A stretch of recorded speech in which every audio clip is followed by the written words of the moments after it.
After the Roadster put Tesla in the minds of car enthusiasts and hearts of environmentalists, the Model S, which was our 2013 Car of the Year, put it on the map.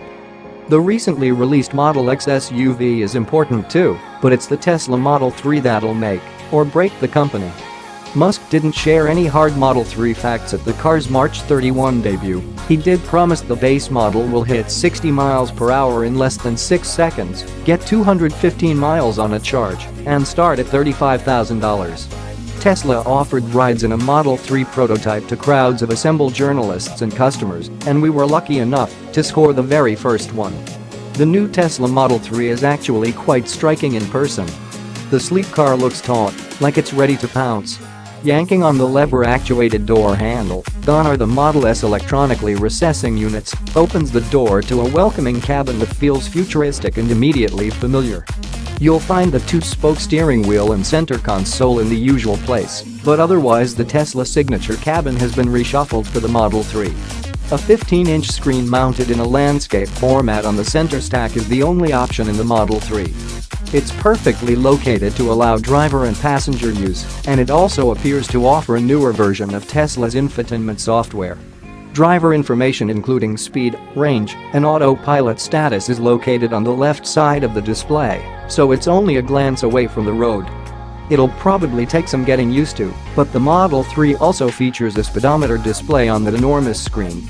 The front seats feel as if they're mounted farther forward than one would expect in a BMW 3 Series-sized car, and that's because they are. Musk said during the presentation that he and the Tesla team wanted the Model 3 to be capable of comfortably seating 5, and given the lack of an engine up front, Tesla boosted cabin space by sliding the firewall forward.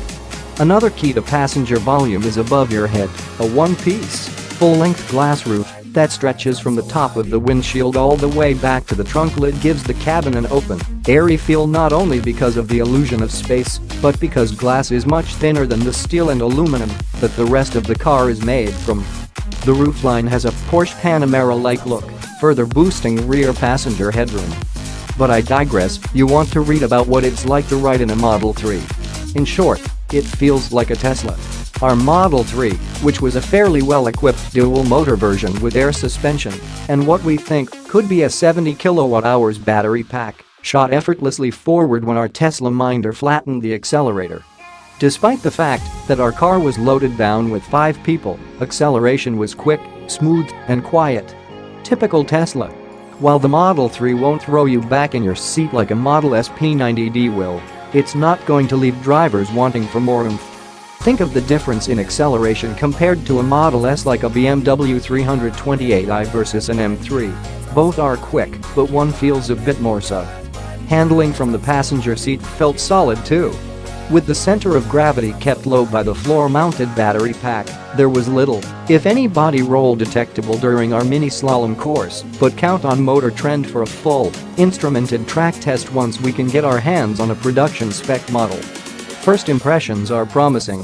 Mr. Musk is fairly confident that the first few Model 3s will be reaching a handful of customers toward the end of 2017. I too am fairly confident that the hundreds of thousands of hardcore Tesla fans who have reserved Model 3s, $137,500 $1,000